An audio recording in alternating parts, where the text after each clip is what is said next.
রাজধানী সহ সারা দেশ 4 দফা ভূমিকম্পে কাঁপে শুক্রবার ও শনিবার। এতে অন্তত 10 জনের মৃত্যু ও আহত হন কয়েকশো মানুষ। আর এই ভূকম্পনের উৎপত্তি স্থল ছিল রাজধানী থেকে 13 কিলোমিটার দূরে নরসিংদীতে। এই উদ্বেগের মধ্যে চীন মৈত্রী সম্মেলন কেন্দ্রে এক সেমিনার শেষে সরকারি উদ্যোগের কথা জানান পরিবেশ উপদেষ্টা। বলেন, দেশি বিদেশি বিশেষজ্ঞদের সঙ্গে ভূমিকম্পের ঝুঁকি মোকাবিলায় শিগগিরই শুরু হবে কাজ।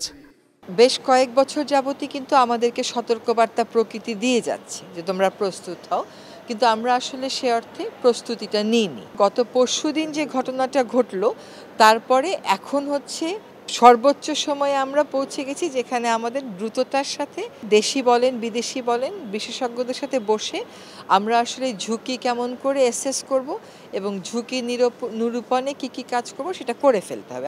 আর রাজুক চেয়ারম্যান রেজাউল ইসলাম জানান, ভূমিকম্পে ক্ষতিগ্রস্ত 2 থেকে 300 ভবন শনাক্ত করা হয়েছে।